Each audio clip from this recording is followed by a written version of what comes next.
हमारे चैनल में आपका बहुत बहुत स्वागत है। दिवाली और धनतेरस की आप सभी को बहुत बहुत शुभकामनाएं। कार्तिक कृष्ण पक्ष की त्रयोदशी तिथि के दिन धनतेरस का पर्व पूरी श्रद्धा व विश्वास के साथ मनाया जाता है। धनवंतरी के अलावा इस दिन देवी लक्ष्मी और धन के देवता कुबेर की पूजा करने की मान्यता है। इस दिन को मनाने के पीछे धनवंतरी के जन्म लेने की कथा के अलावा इसके बारे में दूसरी कहानी भी प्रचलित है।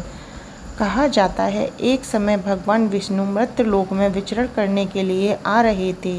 तब लक्ष्मी जी ने भी उनसे चलने का आग्रह किया। तब विष्णु जी ने कहा, यदि मैं जो बात कहूँ तुम अगर वैसा ही मानो तो फिर चलो। तब लक्ष्मी जी उनकी बात मान गईं और भगवान विष्णु के साथ भूमंडल पर आ गईं। कुछ देर बाद एक जगह पर पहुंचकर भगवान विष्णु ने लक्ष्मी जी से कहा, जब तक मैं ना आऊँ तुम यहाँ ठहरो। मैं दक्षिण दिशा की ओर जा रहा हूँ, तुम उधर मत आना। विष्णु जी के जाने पर लक्ष्मी जी के मन में कौतूहल जागा कि आखिर दक्षिण दिशा में ऐसा क्या रहस्य है जो मुझे मना किया गया है और भगवान स्वयं चले गए हैं।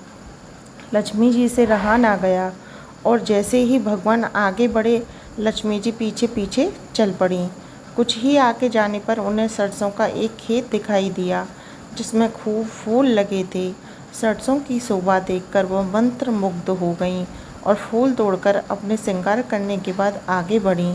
आगे जाने पर एक गन्ने के खेत से लक्ष्मी जी ने गन्ने तोड़कर रस चूसने लगीं। उसी क्षण विष्णु जी आ गए। यह देखकर लक्ष्मी जी पर नाराज होकर उन्हें शाप दे दिया कि मैं तुम्हें इधर आने के लिए मना कर गया था, पर तुम न मानी और किसान की चोरी का अपराध कर बैठी। अब तुम इस अपराध के जुर्म में इस किसान की 12 वर्ष तक सेवा करो।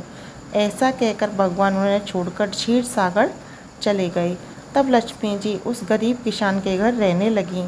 एक दिन लक्ष्मी जी ने उस किसान की पत्नी से कहा कि तुम स्नान कर पहले मेरी बनाई गई इस देवी लक्ष्मी का पूजन करो, फिर रसोई बनाना, तब तुम जो मांगोगी मिलेगा। किसान की पत्नी ने ऐसा ही किया। पूजा के प्रभाव और लक्ष्मी की कृपा से किसान का घर दूसरे ही दिन अन्न धन रत्न स्वर्ण आदि से भर गया। लक्ष्मी जी ने किसान को धन धान्य से पूर्ण कर दिया। किसान के 12 वर्ष बड़े आनंद से कट गए। फिर 12 वर्ष के बाद लक्ष्मी जी जाने के लिए तैयार हुईं। विष्णु जी लक्ष्मी जी को लेने आए तो किसान ने उन्हें भेजने से इनकार कर दिया। तब भगवान ने किसान से कहा, इन्हें कौन जाने देता है, ये तो चंचला हैं, कहीं नहीं ठहरती। इनके तो बड़े बड़े से भी नहीं रोक पाते हैं। इनको मेरा शाप था, इसलिए ये 12 वर्ष से तुम्हारी सेवा कर रही थी। तुम्हारी 12 वर्ष सेवा का समय पूरा हो चुका है। किसान हठ पूर्वक बोला कि नहीं, अब मैं लक्ष्मी जी को नहीं जाने दूंगा। तब लक्ष्मी जी ने कहा, हे किसान, तुम मुझे रोकना चाहते हो तो जो मैं कहूँ वैसा करो।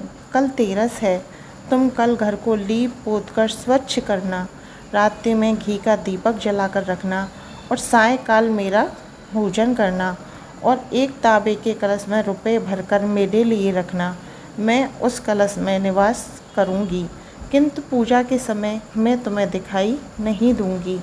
इस एक दिन की पूजा से वर्ष भर में तुम्हारे घर से नहीं जाऊंगी। यह कहकर वो दीपकों के प्रकाश के साथ 10 दिशाओं में फैल गईं। अगले दिन किसान ने लक्ष्मी जी की कथा के अनुसार पूजन किया। उसका घर धन धान से पूर्ण हो गया। इसी वजह से हर वर्ष तेरस के दिन लक्ष्मी जी की पूजा होने लगी।